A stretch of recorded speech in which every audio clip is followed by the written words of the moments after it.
الرحمن الرحيم والصلاة والسلام على رسول الله.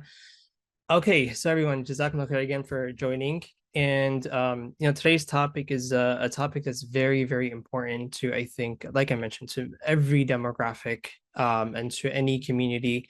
However, today, inshallah, we're going to tackle this topic specifically for our community here in West New York. This whole talk, this whole lecture is actually originally given a few months ago in Memphis, Tennessee, at the annual Southern Dawah Conference hosted by Memphis Islamic Center. We had their Imam Anwar here on our podcast a few weeks back, if I remember correctly. Great, great masjid, mashallah, great community, great initiative that they did. They basically gather all the communities of like Florida, Georgia, Tennessee, some parts of Texas, right? And they gather all the both the youth and the elders together, right? And they cover very relevant topics with speakers from all around the country. I was a speaker from Buffalo, and mashallah, it's a great initiative. Highly recommend you check them out. They have a YouTube channel. They upload most of their talks. So this was originally a talk given there. However, for today, I fine-tuned it for our community, and I hope inshallah it can benefit everyone. I can tell from the participants list, we do have, alhamdulillah, we have the youth here, we have the elders here, and that's exactly what this is for. That's exactly what I wanted. Now, what I'll do is first, before we begin, I do want to give a little background, inshallah, as to what we are. So West New York Dawah, alhamdulillah, it's been a little bit over a year since this organization has been founded. We are an Islamic think tank, and we're relatively new. We're still growing. Inshallah, we'll have a website up soon. We're just kind of fine-tuning things in the back end, westnewyorkdawah.com. We are also, inshallah, going to register as a non-for-profit organization here in Erie County with the state of New York. So inshallah, we're making progress to make this as official as possible, and to, create this Islamic think tank that, I believe the community really, really needs. You travel to other communities. I travel to Dallas a lot, actually, for school. And you have Sheikh Omar Suleiman is the one who actually gave me this term think tank, right? Because when he introduced Yaqeen Institute, he said, "Oh, this is an Islamic think tank," right? So that's where the idea came from. And in West New York Dawah, there's a very good group of brothers and sisters in New Jersey who started an organization called NJ Dawah, or New Jersey Dawah. And every year they hold a more kind of academic conference in New Jersey where they fly in scholars from across the country. You have people from Yaqeen going there presenting their papers, and you have ulama, giving intensives. It's like the ICNA convention, but more kind of academic. Great initiative, and I definitely took a lot of influence from that. And that's really what I want to bring here to West New York. So inshallah, through Western Dawah, we have classes, podcasts, webinars, lectures. This is our first public webinar, so I'm very excited. Academic papers. I will be personally uploading some of my academic papers, some of my colleagues' academic papers to our website. We'll also have pamphlets that, inshallah, parents especially can use, or new Muslims, converts can use, inshallah, on various topics. So there's a lot coming your way, inshallah. And I will spam every WhatsApp chat there is when the website is live, inshallah, westnewyorkdawah.com. Right now, it's just a standing domain. There's nothing there yet. And if you have any questions, comments, suggestions, if you want to collaborate, we have conducted a few classes in the past. I would be more than happy to come to your masjid, conduct our Jannah course or our Tazkiyah course. Email us at info@westnewyorkdawah.com, and we can work it out, inshallah. So with that being said, let's start our topic today, passing the torch.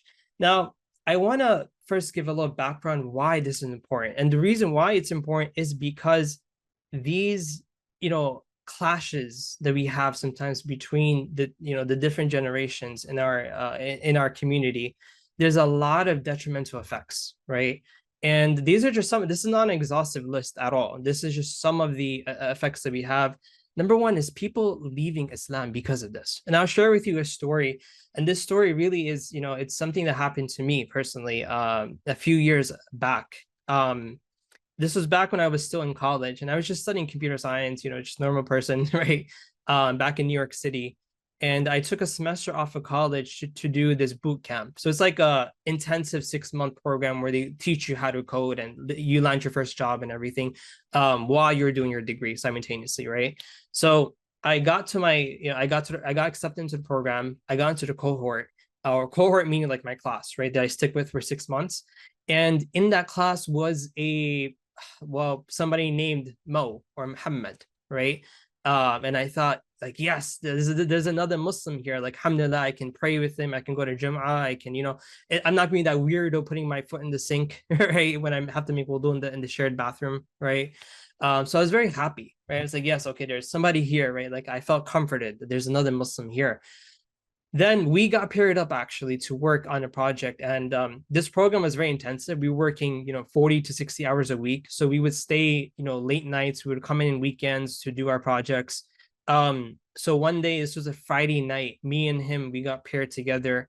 And this is when I still first kind of met him, right? I didn't get too close to him yet, but I was just very excited that I have another Muslim with me.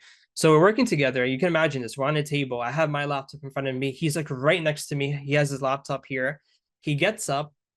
He goes to the fridge. They gave us like a fridge and all this nice fancy stuff, right? So he goes to the fridge and he gets a red can. And I think, okay, it's just some off-brand soda they got from like Costco, right? Like whatever. It's probably like a Coca-Cola knockoff, right? So he comes, right? He sits back down. He opens the can, and then I kind of noticed like a little bit of foam on it. I'm like, okay, maybe he shook the can a little bit. You know how you shake soda and it starts bubbling up, right? And then he chugs the whole thing down. And then he gets up again and he goes, gets a second can and comes back. And same thing happens. He chugs the whole thing down. And at this point, I'm thinking, wait, this soda smells really weird. Like it's not I get it's an off-brand, but it's just smells really weird. Okay. He gets up again, gets a third can, and he comes back and he chugs the whole thing down. By that point, I realized, hold on a second, that's not soda, that's beer, that's alcohol. He's literally getting drunk right next to me. And like honestly, my heart sank. I'm like, oh my God. Right. Later on, I got to know him a little bit more. Alhamdulillah, like he felt, I guess people feel comfortable, right? I don't act religious at work, right? So people feel comfortable talking to me. Do you think I'm not religious until you get to know me? And he opened up to me. He was a born Muslim. Okay. His father is the founder of a masjid in New York City, a founder of a masjid in New York City, and currently, I think, still on the board and everything. And he left Islam. And I mean, I'm not saying he stopped praying and he's being a little rebellious. No. He officially murtad, officially left Islam. Intentionally, knowingly, and without any force, he left Islam on his own, fully. He is like the definition of a murtad. And I was like, whoa, how do we lose you? Like, I understand if you're from a family that's not, Islam is not really a thing and you're not practicing or whatever, okay, fine. But you're from a family that's actually heavily involved in the community. Your father is the founder of a masjid. And do you guys realize how hard it is to create a masjid in New York City? You need like at least $1 million. You need a lot of hard work to do that, right? You're from that type of family and we lost you. It just shook me. Like, really? And that night on my train ride back home, because in New York City we don't have the luxury of driving, we always take trains everywhere, right? I literally just ranted at one of my shuyukh. Like, I just typed up a whole long email just venting and ranting, like Sheikh, what are we doing wrong? How could you lose this guy? Like, how did we lose? This is low-hanging fruit, man. This is easy. How can we lose him? I got to know him a little bit more, and it all boiled down to one thing. He said the reason why he left Islam is because of the way that the elders in the masjid treated him. The only memories he has of Islam and of the masjid is being beat up and being yelled at by the elders, the masjid uncles. That's the only memories he has. Other than that, he said, yeah, I do remember a little bit, like I do remember they taught me something. It went like, and so he remembers Surah Al-Nas and Surah Al-Falaq. Yeah, subhanAllah, amazing, right? He remembers that. But he said the overwhelming memory in my head is me being beaten and yelled at, and I'm crying and chased out the masjid. And now he's an adult. He's like, I don't need this. I don't need this in my life. I'm too smart for something like this. Allahu Akbar. right? People leave Islam. That's the biggest. If that was the only thing on your slide right now, that's enough of a reason for us to be here and to take this very seriously. But there's more, right? Then you have people who are a level below this be below this brother, right? I still call him brother because he still is our brother in humanity, and ask Allah to guide him back to Islam and to heal whatever trauma it is that's blockaded him from seeing the truth of Islam. But then you have the youth who they don't leave Islam, but they stop coming. They don't want to have a relationship with the masjid anymore. They stop coming to the masjid altogether, right? There's those types of youth as well.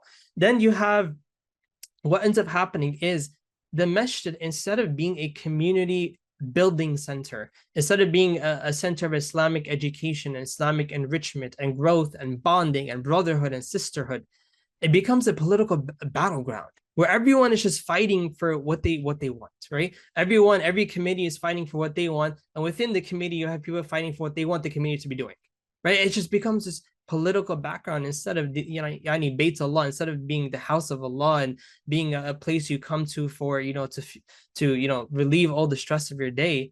It becomes the biggest stress of your day. It just becomes a political battlefield, right? And that ends up and that leads to the next point, and that is people get fed up and they leave straight out. They just leave, right? Young families, especially, they want the masjid in this country, especially, to be a spiritual and intellectual haven, escape for them, right? In order to, I want to come to the masjid to come recharge my iman. I'm not here for politics. I shouldn't have to explain so hard that I need programs, I need things to be done for me and for my children, right? And young parents, especially, or new parents or young parents, right? The number one thing on their mind is their kid, their toddler, their 3-year-old, 5-year-old, 4-year-old, whatever it is, right? The number one thing on their mind is they need an Islamic environment for their kid to grow up in. That's the number one priority, right? And if they don't get that, they will get up and leave, right? And that's what happens, right? In many communities. Then it's like a domino effect. All this is like a domino effect, right? And the last domino of this all is that the masjid is just left begging for donations, especially in Ramadan, right? How many masajids across the country literally hold their congregation, hold the jama'ah in hostage for like an hour and a half, 2 hours every Ramadan. And everyone hates that specific night. Everyone, literally that specific night, they stay home a little extra. They go to the masjid a little bit late, right? And subhanAllah, I mean, I'll share with you a story, right? I can't give names and I can't give exact, where this happened, but there's this one masjid, one Islamic center that I'm well acquainted with. And this Islamic center, right, they have a yearly fundraiser. They do have a yearly fundraiser. I'm not saying fundraisers are bad. Don't misquote me here, okay? They have a yearly gala or fundraiser, right? And all that fundraiser is they showcase the results, not promises, results. This is what we did. This is what we're doing. This is what we're going to do. This is the lessons we learned, right? They list it out. That's their entire fundraiser, right? And the imam of that specific center, right? Literally, I couldn't believe this when I saw this, right? He literally goes up less than a minute. He just says, okay, brothers and sisters, on your tables is an envelope. Give whatever you want. I'm not going to waste your time fundraising. That's all he says. That's it. That's the only part of the night that he talks about money. That's it. And that specific center, every single year, mashallah, they raise at least $250,000 because results speak, guys. When the assets and the talent leave of a masjid, so do the finances, right? And it just becomes this cycle of politics and fundraising and politics and fundraising and just emptiness. And you know what I mean? That's why we're having this talk today. That's why, I'm hoping, inshallah, that this could be of benefit to us. And it's just the beginning. So I want to first go over what is a SWOT analysis, because that's what we're going to do here, okay? A SWOT analysis is basically you list out the strengths, the weaknesses, the opportunities, and the threats of whatever you're analyzing here, right? So in today's webinar, we're going to do a SWOT analysis of the youth of our community and the elders of our community, okay? This is definitely going to get me into trouble, but that's okay, right? Because for me, who matters to me is Mo. that guy from the beginning, from that the story that I shared in the beginning, people like him matter to me, right? That was a murtad that didn't have to be a murtad. And that's why we're having this conversation. That's why this conversation is very important. So we're going to do a SWOT analysis, inshallah, first starting with the youth and then going to our elders. And I'm going to try my best to throw in aspects of the seerah of the Prophet ﷺ, because, you know, the Prophet ﷺ literally said he's leaving us two things, the Quran and its example. And the example is the seerah of the Prophet ﷺ, right? That's our reference point. And that's, inshallah, what we're going to try to like nitpick different scenes in the seerah to figure out, you know, the solutions to, you know, some of our problems. So now when it comes to the youth, right, the number one strength of the youth is impact. Young people love impact and they make impact happen. Don't tell me Palestine is going to be free. Show me you're going to free it. They care about impact. Young people kind of get bored. Wait, this is why young people, by the way, get bored at khutbahs and get bored in talks, right? Because it's not about the talk. It's about where's the action, right? If it's just all talk and no walk, you lost my interest, right? I care about impact. I care about what's actually happening on the ground, right? The number one strength of youth is impact. And there's a scene in the seerah of the Prophet ﷺ, very honestly, it's amazing, right?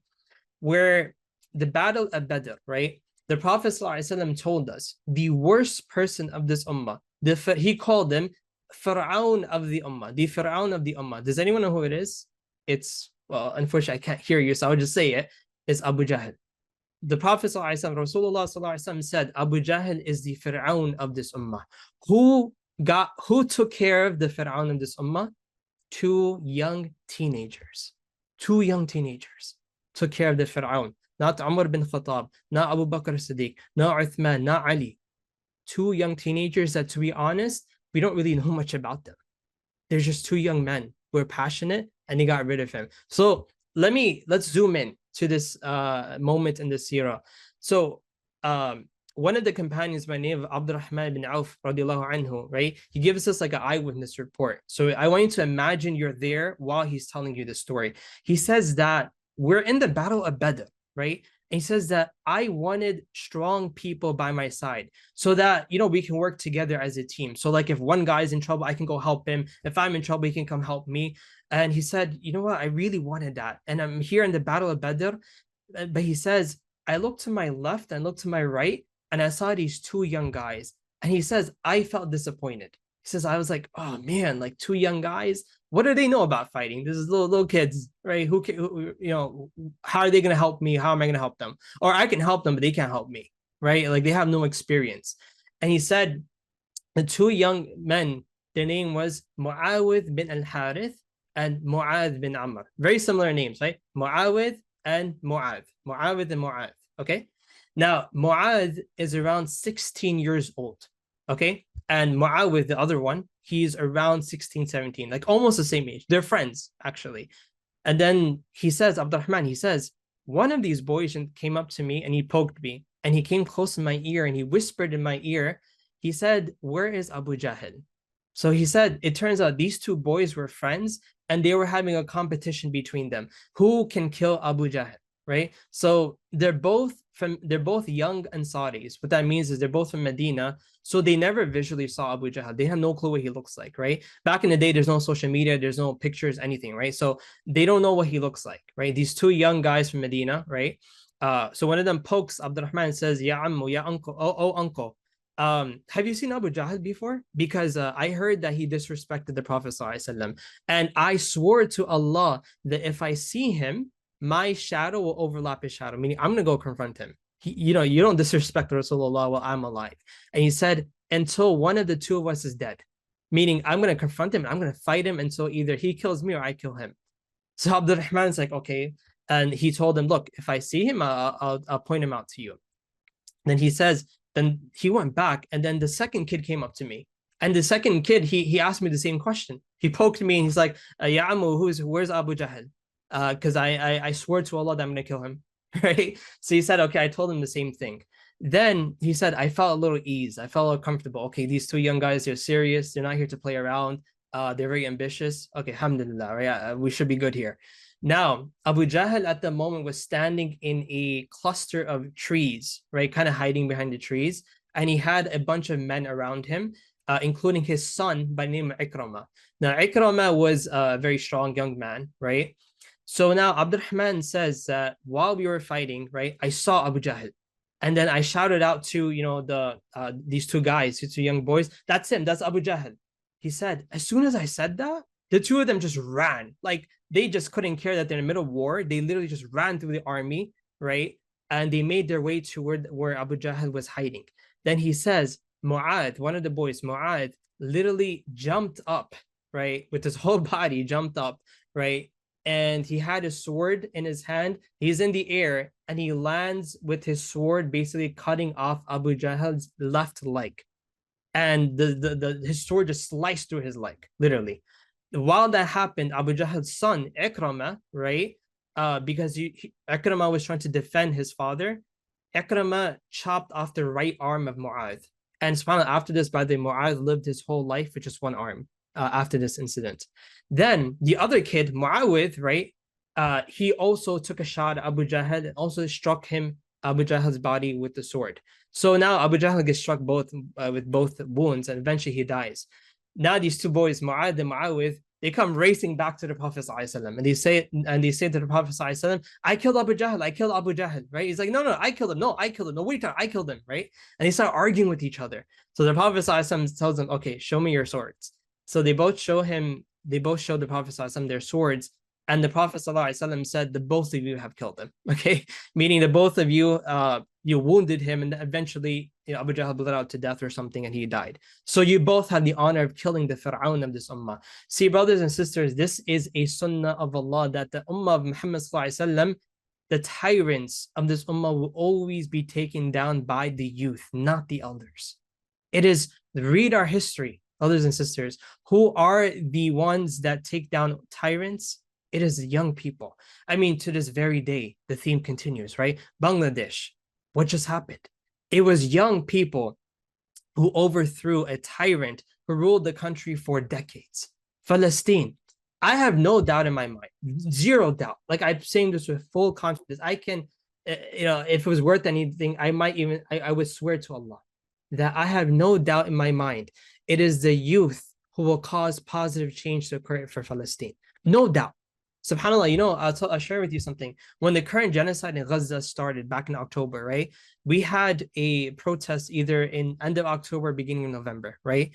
I remember after attending that protest, I came to, a masjid, I'm not going to give names, a masjid, and I overheard one of the masjid uncles ask somebody, oh, did you attend the protest?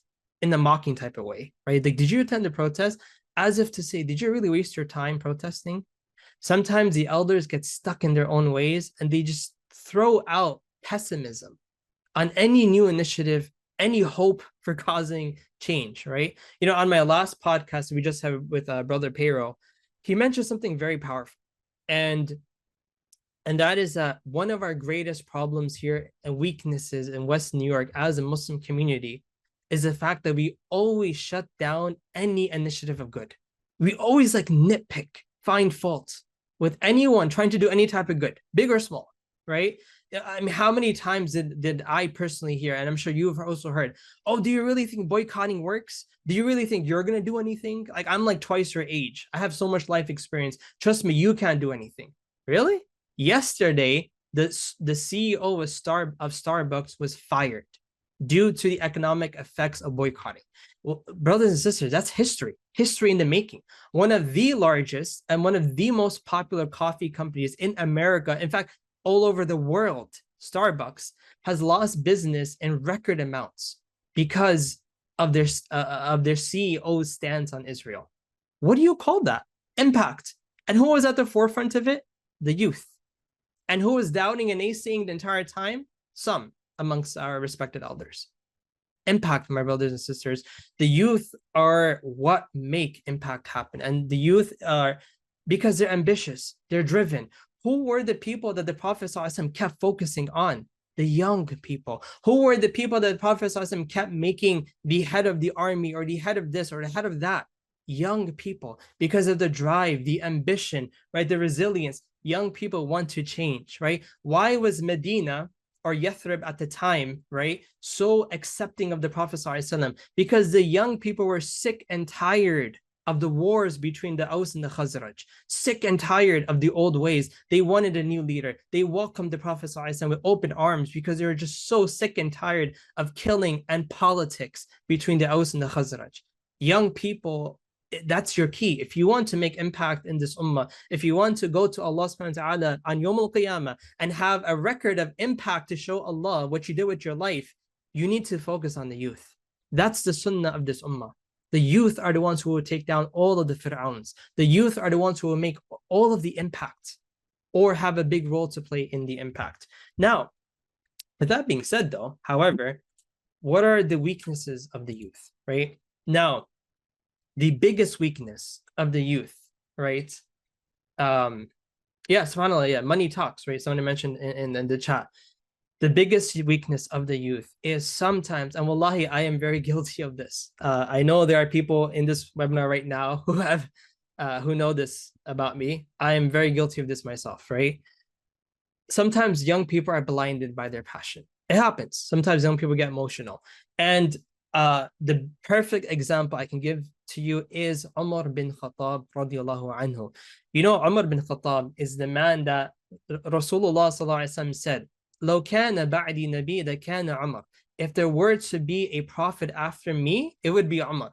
It's not even Abu Bakr, Umar, right? And there were times in the seerah where where Umar's ijtihad, where Umar's thought process agreed with the qadr of Allah, and the Prophet's thought process did not. And the Prophet's thought process was later on reprimanded by Allah subhanahu wa ta'ala.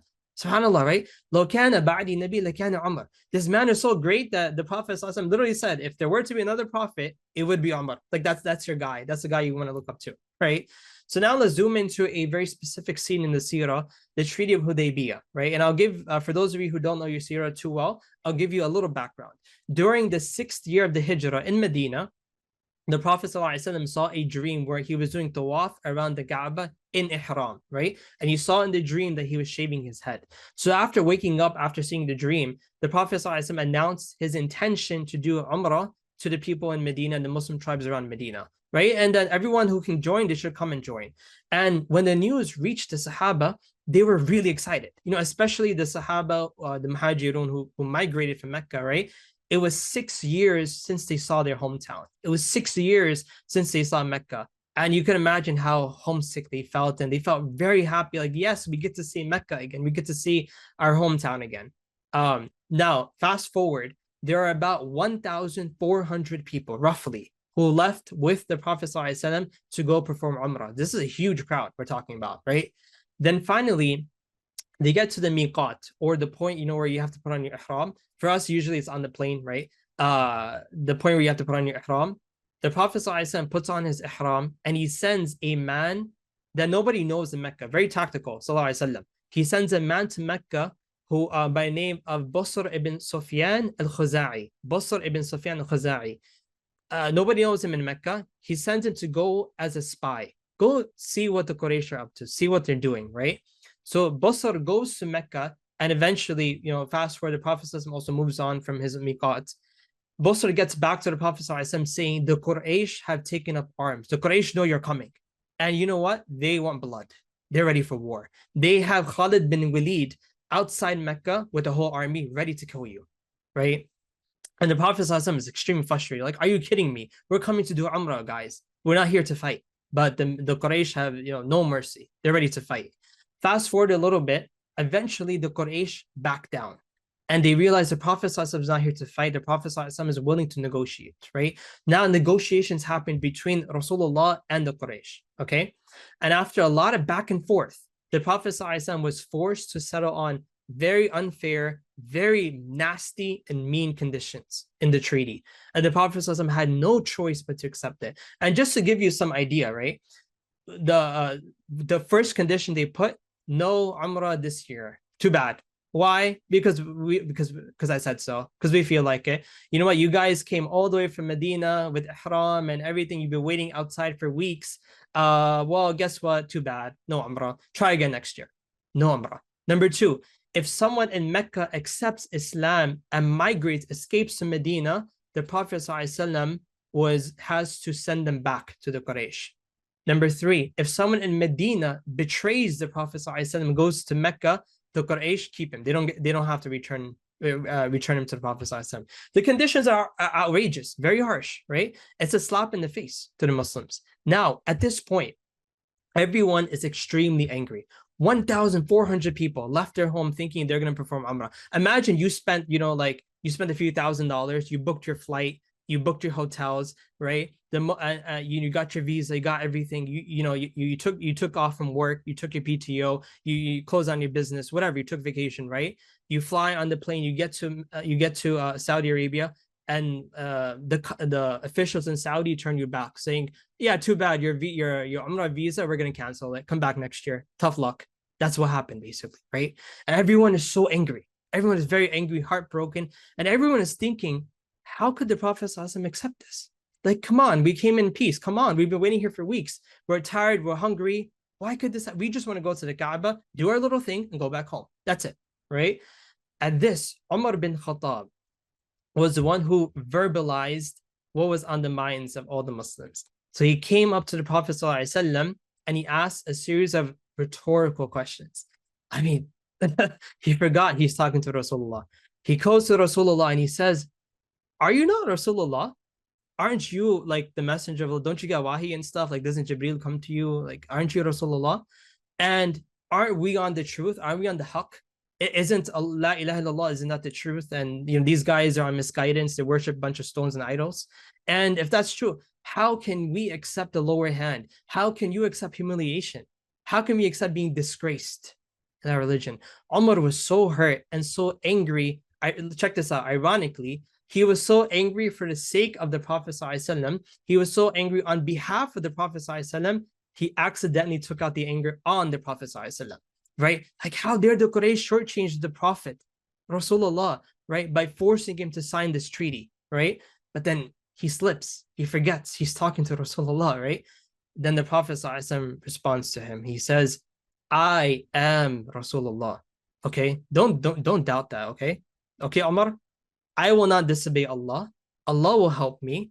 Meaning, Allah commanded the Prophet ﷺ to sign that treaty. And he says, it's as if he's saying, I don't know where this is going. Okay, I don't know what Allah wants, but Allah told me to sign it, so I signed it. And listen, I'm not going to disobey him. Allah will help me. So Umar kind of like backed off a little bit. And then he tried again. He said, "Ya Rasulullah, okay, didn't you tell us you had a dream and that you were making tawaf around the Kaaba? Didn't you tell us this? Isn't that why, you announced and we got ready and everything?" The Prophet ﷺ said, "Yes, I did. But did I say it's going to be this year?" And, very diplomatically, the Prophet ﷺ diffused the situation. Umar said, "Okay, you're right. No, you didn't say this year." So the Prophet ﷺ said, "You will do it next year." Okay, that's what's going to happen, right? My dream will come true. Allah didn't tell me it was this year. I thought it was this year, but no, it's going to be next year now. And we know that. Then Umar, right? He still doesn't calm down. Umar then goes to Abu Bakr, right? And Umar says the same three questions to Abu Bakr. Abu Bakr gets really angry. Like, this is one of those scenes in the seerah, you're going to see Abu Bakr's like angry side come out, right? He says, and there's no proper way to translate this, but I'll try my best. He says, Abu Bakr says to Umar, "Ya Rajul." Like, that's a very harsh thing to say. That's like saying, "Hey, listen up. Listen to me. Oh man," like, "Hey, you," like, "Ya Rajul, Ya Rajul." Then he said, "Watch out." That's what Rasulullah you're talking to. Like, have you forgotten? He is the messenger of Allah and he will not disobey his Lord. So you, Umar, you go hang on to the saddle on his camel. You go hang on to him. Otherwise, there's no hope for you, Umar. SubhanAllah, like, very powerful response he gives, right? Like, Abu Bakr was not having it. Abu Bakr was angry at Umar for his little outburst, his little argument, his little fight with the Prophet ﷺ, right? Umar bin Khattab eventually cooled off. Once the emotions went away, he realized, oh my God, what did I just do? I literally yelled at the Prophet ﷺ. I disrespected the Prophet ﷺ. And he said later on in his life, he said, "After this, I continue to perform good deeds, hoping that Allah will forgive me for what I did on that day." And it said, Umar bin Khattab, he freed so many slaves, he fasted so many days, he prayed so many nights just to make up for that one time he disrespected the Prophet ﷺ, and he got into argument with him, right? And he said, Umar said, I continued to do good deeds until I felt a bit of ease in my heart. Okay, like, okay, maybe now Allah will forgive you. Now, I made up, I absolutely disrespected Rasulullah. I didn't stay in my lane, but inshallah now it should be okay. And then it's fine. You look at the legacy of Umar bin Khattab. Many of you and many people here, we're Muslim because of Umar, right? You do realize that the conquest, the expansion of Islam, a lot of it, the credit goes to Umar bin Khattab. A lot of Sham and a lot of eastern parts of Asia and parts of Africa, you can give credit to Umar bin Khattab, right? لو كان بعدي نبي لكان عمر. Yet Umar bin Khattab lost his cool even on the Prophet ﷺ. That is the biggest weakness, my brothers and sisters, of the youth, right? Sometimes youth are blinded by their passion, right? And they do forget who they're talking to, right? And that's something that truly, I know is very frustrating. And I understand, I'm skimming some of the comments too. I understand it's very frustrating, but do not forget the man that was supposed to be or was honored by the Prophet ﷺ to say you would be the next prophet if there were to be, he himself lost his cool once, right? It's human to have emotion. It's human to lose your cool. It's human to be frustrated, right? And there's times when you just have to be patient and overlook it. However, we will get to the kind of the practicality stuff later, inshallah. So next is opportunities. Okay. Youth are this is very important. Youth are an opportunity to reverse or undo generational trauma or generational brainwashing. See, youth are a blank slate, right? New opportunity. I'll give you an example, right? Once a friend of mine in college, young Muslim man from Eastern European descent, I think he was, I forgot to be honest, either Bosnian or one of those countries around, Bosnia, right? He said he was very actively involved in his community, mashallah, really good guy. And he was trying really hard to hold on to his iman, right? He told me once, he said, see, the problem is, he said his father told him the Communist Party, right, really messed up his father's generation, right? The Communist Party came in, you guys, you can read up on the history, right? His father told him the Communist Party is the one that messed us up. That's why we are the way we are. That's why we give you guys such a hard time, right? You see, youth come with a fresh mind, okay, a blank canvas, right? They don't have systematic brainwashing that perhaps, unfortunately, happened to the older generation because of circumstances out of their control, right? Of course, like if Allah made you born into that circumstance, Allah will judge you accordingly, of course, right? But you see, your kids don't have to go through that. Like your kids are a blank canvas, and your kids an opportunity to bypass all of that, right? I was raised in New York City, right? I lived through 9/11. My kids won't. So there's certain, maybe fears I have, certain mental blockades I have, right? That my kids won't have, and that's good for them. And I would like to capitalize on that opportunity. Maybe my kids will be more confident. Me, when I pray in public, I get a little anxiety, like, just because the NYPD police brutality we went through. I used to work near the World Trade Center actually before moving here. Because of the racism, the Islamophobia, when I pray in public, I have a little bit of anxiety. I admit it. My son and daughter probably will not. My kids will not, because they didn't go through that time. And that's a good thing. I'm not going to hate them for it. I'm going to be very happy for them, right? Young people don't have to go through the psychological warfare that you had to go through. And you should take advantage of that. Don't, it's not a weakness, it's a strength of them, right? If you really want to change a society or community, the younger generation are your best bet. There's people here, I'm sure, who do khutbah, right? How hard is it? You spend so many hours preparing for your khutbah, and like half the people are falling asleep, right? But then there's always like young people, right? You notice this. There's always young people who are like paying close attention to you, right? Because it's much easier to influence a younger person than it is to influence an older person. That is an opportunity. You should capitalize on it. It's not a bad thing. It's a good thing, right? Like I mentioned, Medina, right? The youth of Medina wanted a new leader, and that's why they welcomed the Prophet ﷺ with open. The Prophet ﷺ came and changed the name of the city. I mean, can you imagine a young person coming to your masjid and changing the name of your masjid? there will be an outcry. Like people will go crazy, right? No, but in Yathrib, the youth were so willing to change, they allowed Rasulullah to come in and change the name of the city, redefine the whole city. That now it's haram to call Medina Yathrib unless you're talking, in academic setting, right? It's actually haram to call Medina Yathrib now, right? He complete 180 flip, right? Because the youth allowed it to happen, right? In so many communities, you see this theme, right? The older generation holding on to something that isn't good, and the youth, they want to change for the better, right? You need to allow this ambition to flourish in your community, in your masjid, if you want your community to grow and progress, right? The real and true leaders amongst our elders, right? And these are the elders that really, the young people right now in the audience who are listening to this, you should know who these elders are in the masjid. The real and true leaders amongst our elders are the ones who take every single opportunity that comes their way to lay the foundations for the next generation or the new leader. There's certain people that they see something special about a young person, and because of that, they kind of keep an eye on them, right? Because of that, they don't view this person, this young man or young woman, as a troublemaker, right? They don't view them as, oh my God, like this guy is whatever, right? They view them as, oh, this guy's a potential leader. There's potential khair that Allah will give us through this person, right? And that's why, subhanAllah, Dawah conferences, Dawah think tanks, right? Or this webinar that we're doing here, it's so important because the older generation should attend and should scout out the participants list and see who's here. Take note, who's here, who's being serious about this, who's taking their time to attend this, right? Who here is actually somebody that maybe we can utilize, right? Just like Shark Tank, you guys know the show Shark Tank, right? Where these big shot investors try to find more investments. You need to have that mentality, right? Where you're hunting down young talent in your community, right? And you're hunting down who's a serious one. And you kind of keep an eye on them, right? Like, oh, and you kind of invite them a little bit more and kind of talk to them. You kind of build a relationship with them. That's the best way to move your community forward.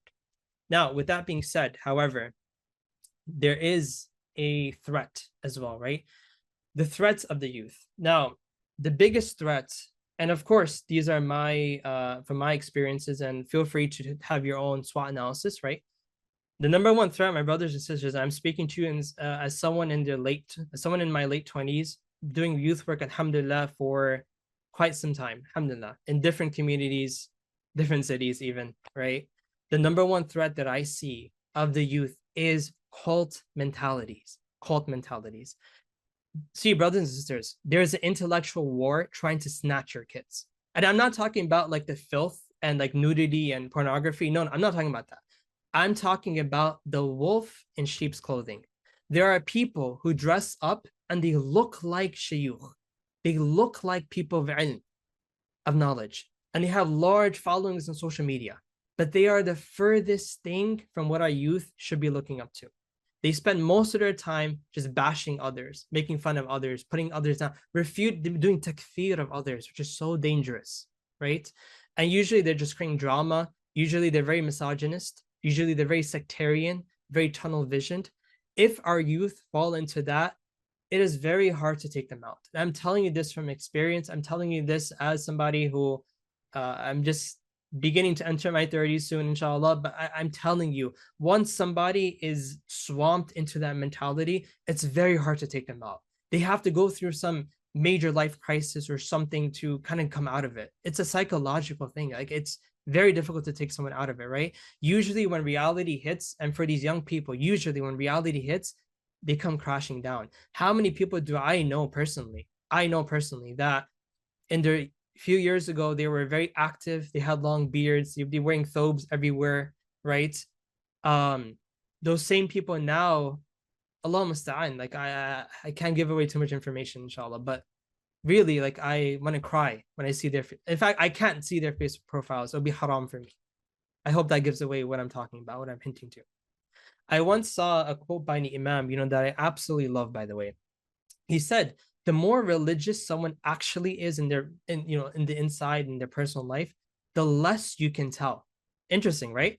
The more pious and more religious someone really is behind closed doors, really is in their home, right, in their personal life, the easier they are to get along with and the more simple they look, right? Ibn Taymiyyah, rahimahullah, this is the opinion of one of the class of ulama. He says the sunnah is actually to dress like the people. Because the Prophet ﷺ, right, there are incidents where leaders would come into the masjid looking for Rasulullah. They'd be like, okay, where's Rasulullah?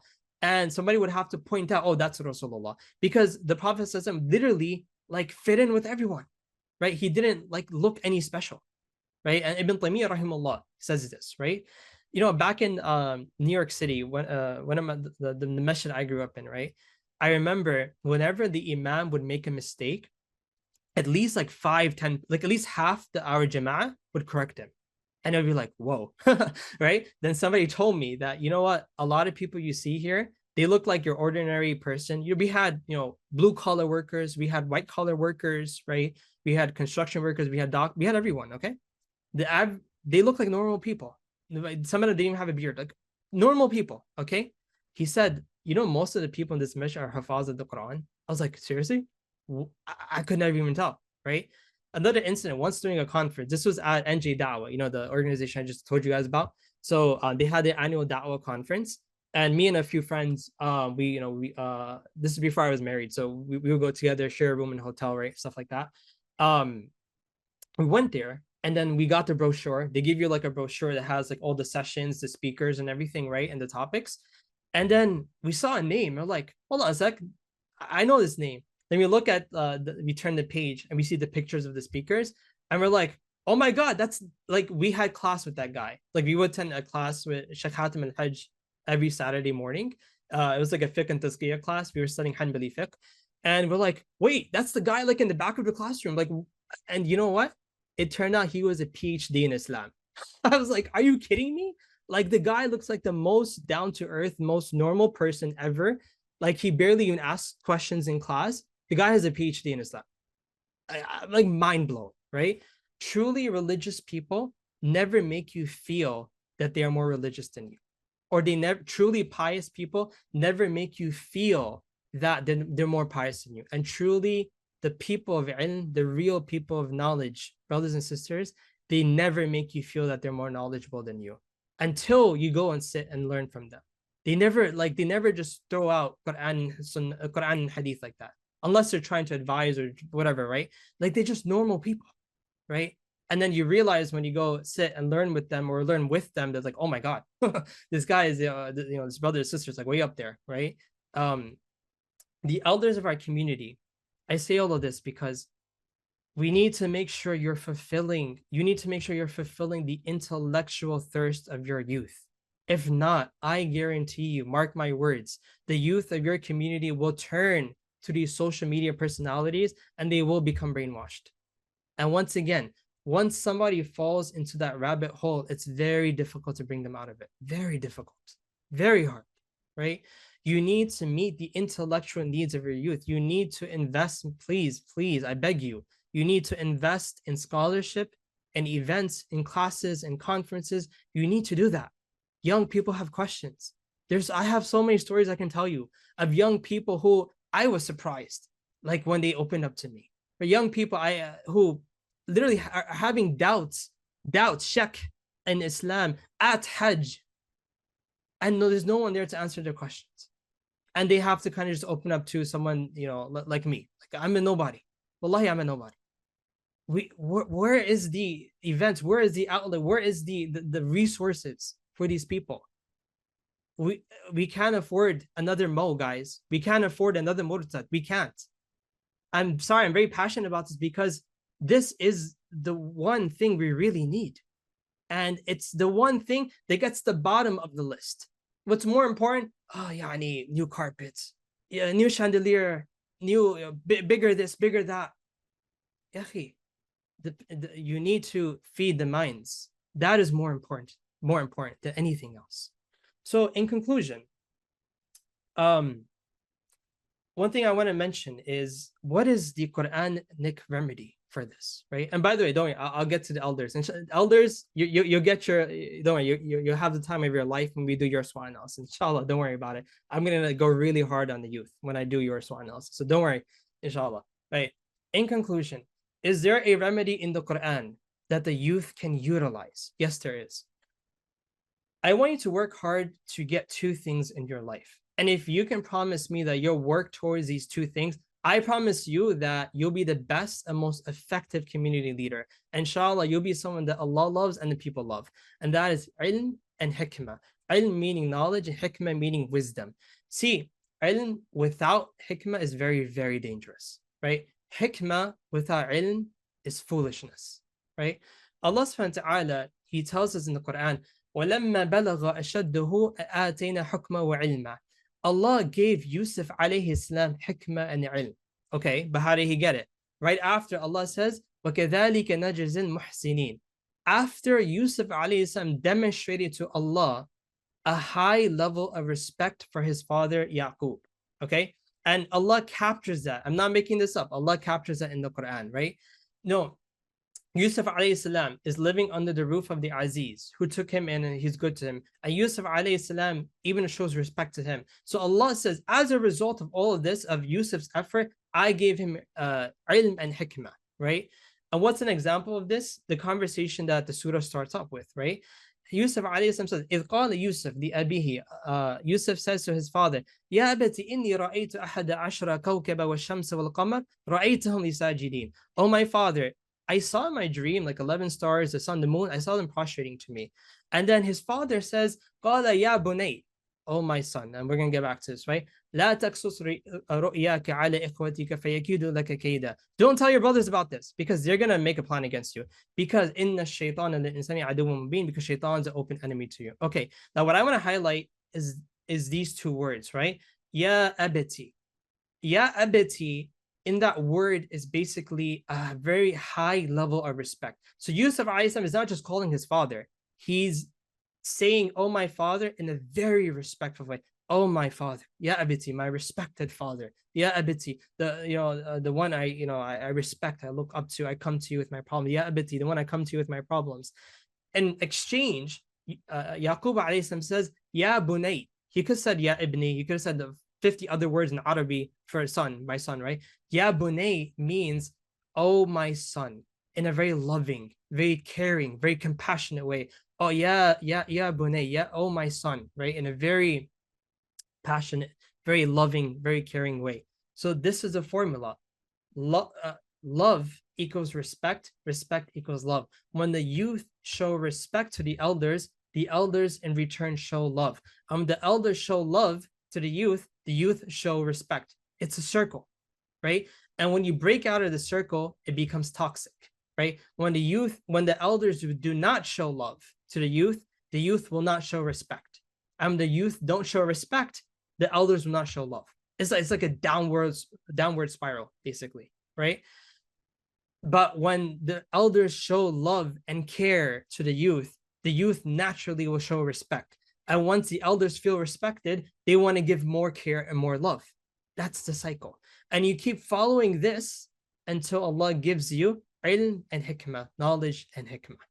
Now, with that being said, so now let's kind of shift gears a little bit, inshallah, and let's go to the SWOT analysis for the elders. So now, when it comes to the elders, right, I admit there are times when I really hate that the youth overlook this. Like it bothers me that the youth kind of downplay this or they overlook this, right? Elders are they provide the resources, the generosity of our elders, whether it's financial resources, intellectual resources, leadership, experience, connections, networks. Elders have the resources that we need as a community. This past Ramadan, one of the masajid here in New York, in West New York, right? One of the elders during the fundraiser donated $50,000. $50,000, just like that, right? Like, here's a signed check, take it, do whatever you want. And this individual, to the best of my knowledge, gets no personal benefit from the masjid. He's not on the board. His kids don't go to like the Sunday school, nothing. Not all heroes wear capes. Not all heroes wear capes, right? It's the elders who provide the funding to make any project possible. In all my years of da'wah and Islamic work, I've never come across a project that's not either sponsored, co-sponsored, or somehow financially supported somehow from some elder in the community. Many of our elders came to this country. They worked themselves to exhaustion. A lot of us younger people, we work from home or hybrid schedules. We have it easy. A lot of our elders, they woke up early, they commuted, they worked really hard, extremely hard. And now they openly give away their savings, like no fear of poverty, no fear of, the elders are more generous than the youth. I'll say that very openly. The elders are more generous than the youth, even though the elders worked harder for their money than the youth work for their money. This is an incredible strength that elders have. You cannot overlook this in your dawah. And, you just can't. If you overlook this, like, it's dun. It's a type of oppression. It's very, very wrong, right? The elders give us a shoulder to stand on. The elders laid down the foundation. They built the facilities. They went head on, faced the Islamophobia pre and post 9/11. My younger brothers and sisters, especially those of you who were not in this country when 9/11 happened, or those of you who were too young to remember, it was very, very bad. It was hard and very, very difficult.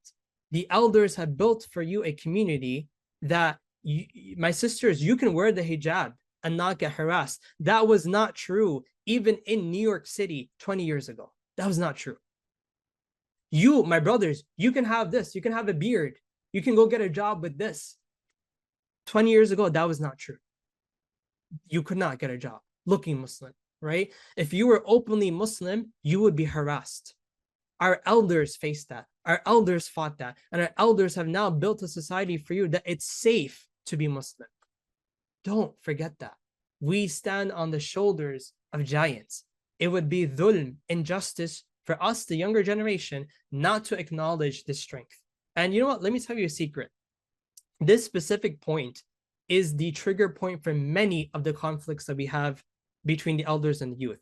When elders feel that the youth do not understand or do not respect this specific strength of theirs, when the elders don't feel needed or honored or respected, then they may do all the things that I mentioned earlier in the SWOT analysis for the youth, right? When an elder says mockingly to you, "How old are you?" what they really mean is, "I did so much for you." When an elder says, "Don't talk to me like that," what they really mean is, "It hurts me that you don't acknowledge the sacrifice I made for you." When an elder tells you, "I've been doing this for X amount of years," what they really mean is, "I don't want you to make the same mistakes I made when I was young and when I started." Do you see now? If you think in this manner, if you think, in this paradigm, you can defuse a lot of the conflicts that happen, right? We said one of the biggest weaknesses of the youth is that they can be hot-headed, right? But if you as a young person can think in this paradigm, it becomes easier for you to control your emotions and not get clouded by your anger and your ego, right? And see, with the elders, it almost becomes like a case of empty nest syndrome, right? They worked so hard to build the masjid and to lay down the foundations for you. They're attached to it, right? And they want to keep giving back. And if you push them away, they will fight back. The key is don't push them away. The key is understand where they're coming from. The key is to, properly articulate and communicate with them to make them feel that you're on the same page as them. So they're not defensive automatically when they see you. So they're not automatically ready to just kind of go into like a little turtle shell when they see you, when you post an idea to them, right? Now, obviously, there's so much more, but then let's, because of time, the weaknesses of the elders. Like I mentioned, there is the 9/11 trauma. Brothers and sisters, again, for those of you who are not in this country when it happened, and for those of you who are too young to remember, it was a very, very difficult time. Very difficult time. There were people who took off their hijab. There were people who shaved their beards with guilt, not because they wanted to, not because they're like rebellious against Allah. It was a very difficult time.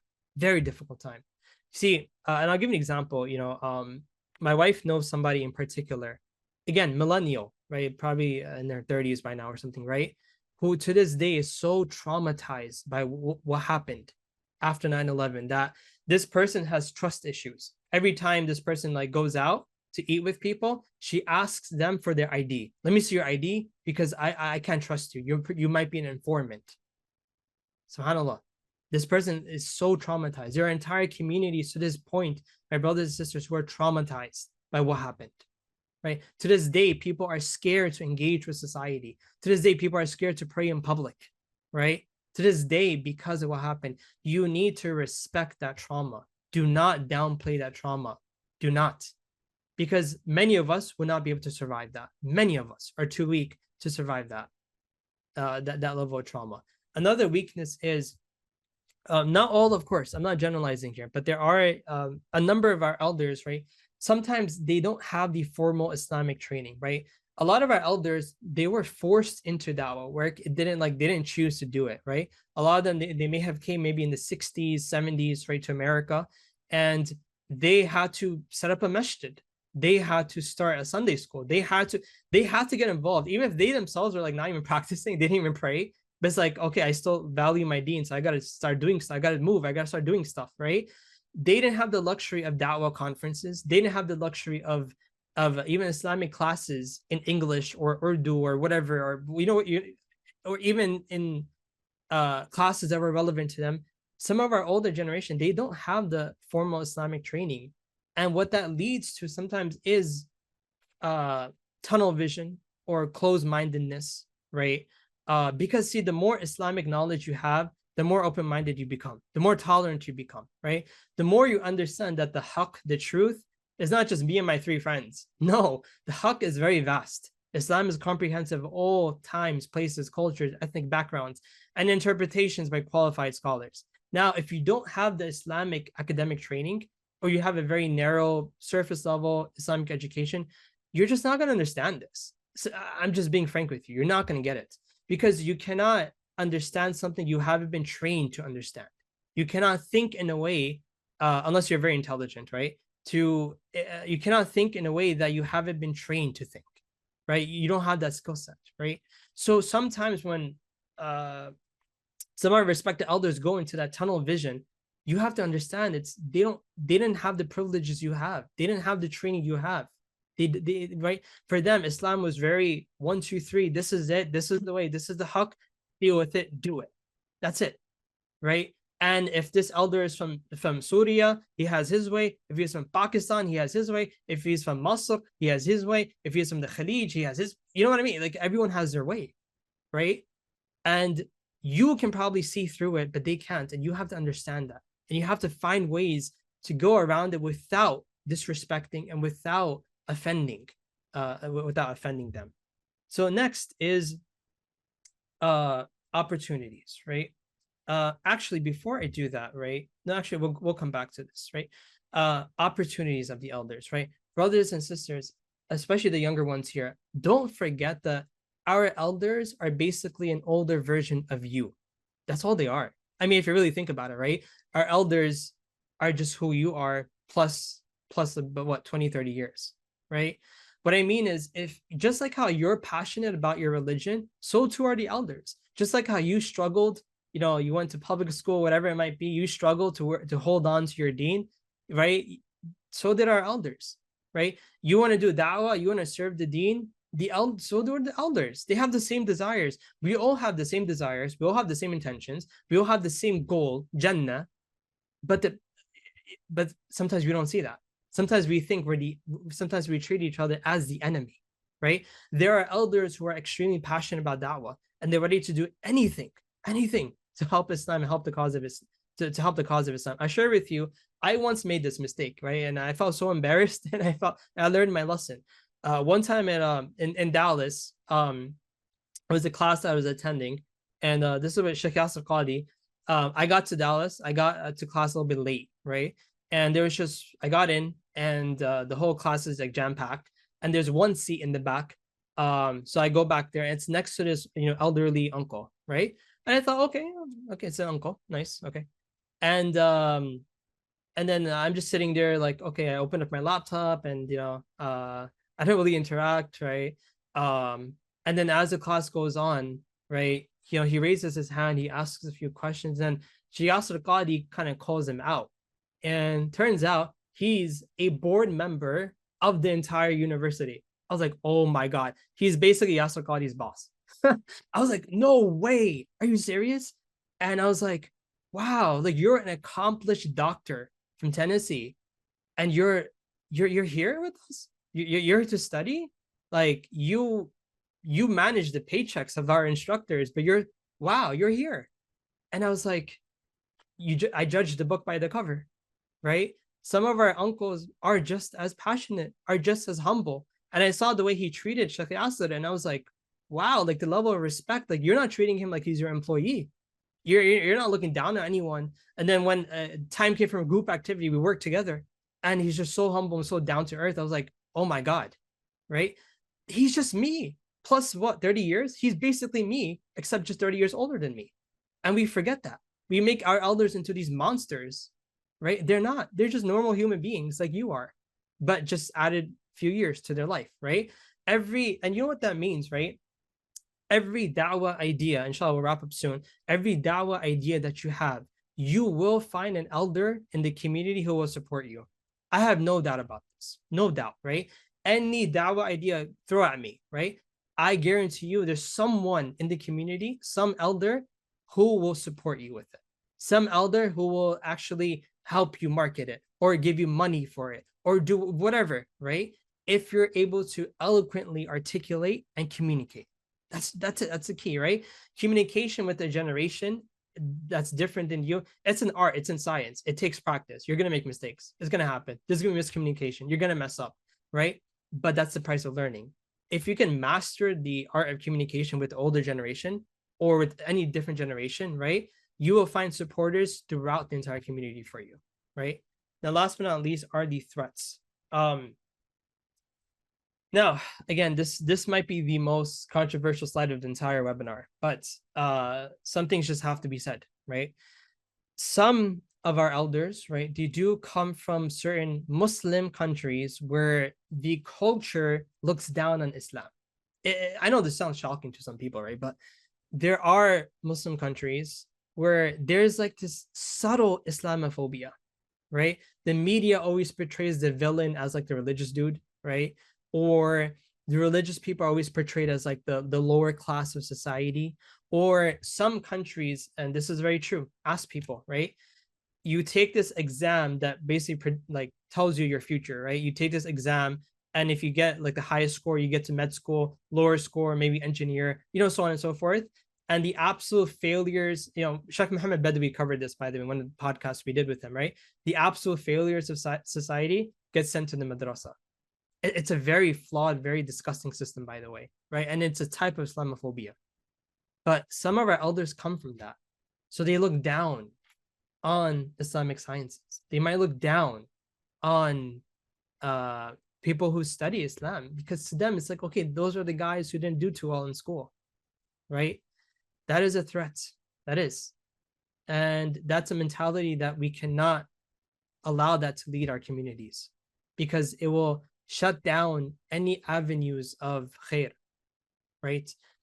And you see, if you do not succeed in establishing a healthy relationship with the elders, it'll be very hard to be productive in your community. It's next to impossible to make an impact if you cannot establish that relationship with the elder. If you cannot establish that, healthy, with boundaries, but healthy relationship with the elders, right? It's next to impossible to make an impact in the community. Now, with all that being said, inshallah, I hope that this was of, inshallah, some benefit to you. And I highly recommend you to, inshallah, do your own SWOT analysis of your masjid, of your community, right? And bring it to the table, work together with, both generations, and try to find solutions. I hope that this webinar gave you some, tips, some tricks, something, right? Or even if it just sparked the curiosity in you to make your own SWOT analysis, alhamdulillah, I did my job, right? And with that being said, inshallah, I know we're over time. Jazakumullah khair to everyone who joined us. And inshallah, this is recorded. Inshallah, we'll have the recording up. And as I mentioned, the Western Dawah website, we're almost there. We will launch, inshallah, soon, hopefully. And definitely let us know if you want to get in touch, info@westernydawah.com. Happy to, inshallah, any suggestions, comments, if you want to do a collaboration, more than happy to, inshallah. And again, jazakumullah khair to everyone. And until next time, assalamu alaikum wa rahmatullah.